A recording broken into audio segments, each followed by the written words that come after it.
बिस्मिल्लाहिर्रहमानिर्रहीम। Dear students, आप जानते हैं कि कश्मीर एक बहुत बड़ा मसला है। ये पाकिस्तान और इंडिया का मसला नहीं बल्कि पूरी दुनिया का मसला है, क्योंकि दुनिया का जो अमन है वो मसला कश्मीर के साथ जुड़ा हुआ है। जब तक मसला कश्मीर हल नहीं होता, ये दुनिया का अमन जो है वो ख़तरे में ही रहेगा। अगर हम मसला कश्मीर को देखें तो पाकिस्तान और इंडिया जो है वो अपने अपने मौक़िफ़ पे डटे हुए हैं कि जब तक़सीम बर सग़ीर का ये मौका आया और ये बात है भाई कि जो मुस्लिम अक्सरियती इलाके होंगे उन पे मुश्तमल जो है वो पाकिस्तान कायम होगा, यानी कि जहाँ पे मुसलमानों की आबादी होगी उन इलाकों पर मुश्तमल एक अलग स्टेट कायम की जाएगी, एक अलग वतन कायम किया जाएगा जिसका नाम पाकिस्तान होगा। तो अब कश्मीर के अंदर अगर हम देखें तो उसमें जो आबादी है वो मुस्लिम आबादी है, लिहाजा वो तकसीम के फार्मूले के मुताबिक कश्मीर को पाकिस्तान के अंदर ही शामिल होना चाहिए था। अब हुआ ये कि वहाँ का जो हुक्मरान था वो हिंदू राजा था और उसने इंडिया के साथ या भारत के साथ इल्हाक कर दिया, जबकि अवाम चाहती थी पाकिस्तान के साथ इल्हाक हो। लिहाजा यहाँ से ही कन्फ्यूजन पैदा हुआ। अब इंडिया ये मौका बयान करता है कि ये हमारा टूट अंग है और हम ये कहते हैं कि चूँकि वो मुस्लिम आबादी पर मुश्तमिल इलाका है लिहाजा से पाकिस्तान में शामिल होना चाहिए।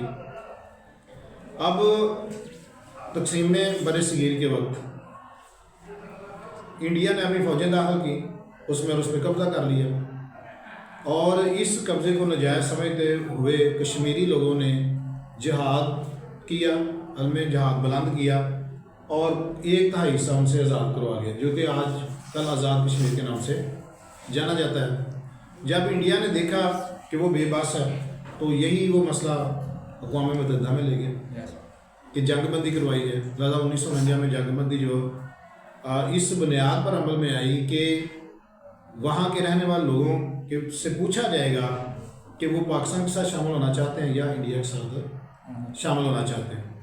अब ये करारदाद जो है वो पाकिस्तान को भी मंजूर करना पड़ी और इंडिया को भी मंजूर करना पड़ी और फ़िलहाल जो उसका पहला मरहला था करारदाद का कि जंग को बंद किया जाए, लिहाजा जंग बंद होगी। जहाँ जहाँ पे फ़ौजें थी वहाँ पे एक जो कंट्रोल लाइन कायम कर दी गई कि जब तक फैसला नहीं होता ये जो बॉर्डर है इसको कंट्रोल लाइन के तौर पर समझा जाए। अब उसके बाद पाकिस्तान ने कई दफ़ा इस बात को रिपीट किया, बल्कि मुख्तलिफ फोरम के ऊपर ये आवाज़ उठाई है कि वो जो अक़वाम मुत्तहिदा की करारदादें हैं उसके मुताबिक इस मसले को हल किया जाए और वहाँ के रहने वाले लोगों से ये पूछा जाए कि वो पाकिस्तान के साथ शामिल होना चाहते हैं या इंडिया के साथ शामिल होना चाहते हैं। लेकिन कई दफ़ा तो जो मबसूर कराने के बावजूद आलमी बरादरी ने इसकी तरफ कोई तवज्जो नहीं दी और कश्मीरी जो है अपनी जानों का नजराना पेश कर रहे हैं आज़ादी की खातिर, और आज़ादी की तहरीकें जो हैं वो दबाने से ख़त्म नहीं होती, वो और उभरती हैं और इंशाल्लाह एक दिन जो है वो मसला कश्मीर हल होगा, उनको आज़ादी की नेमत नसीब होगी। अब हमारा ये मुतालबा है अक़वाम आलम से कि वो अपना असर और रसूख इस्तेमाल करते हुए इस मसले को हल करवाएँ और आज़ादी जो है वो हर इंसान का बुनियादी हक़ है, वो कश्मीरियों को भी मिलना चाहिए।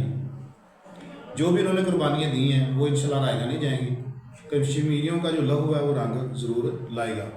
और आपने बेटा ये बात ज़हन में रखनी है कि मुस्लिम उम्मा जो है वो एक जिस्म की मानंद है। जब जिस्म के किसी एक हिस्से में दर्द या तकलीफ़ होती है तो पूरा जिस्म उसको महसूस करता है। अब कश्मीर जो है वो डिवाइड हो चुका है, कुछ लोग इधर हैं, उनके रिलेटिव्स उधर हैं और अक्सर औकात है कंट्रोल लाइन के ऊपर गोलाबारी भी होती है, जिस वजह से यहाँ के रहने वाले जो कश्मीरी हैं उनको घर बार भी छोड़ना पड़ता है। पाकिस्तान चूँकि एक अमन पसंद मुल्क है, पाकिस्तान ने हमेशा अमन की कोशिश की है।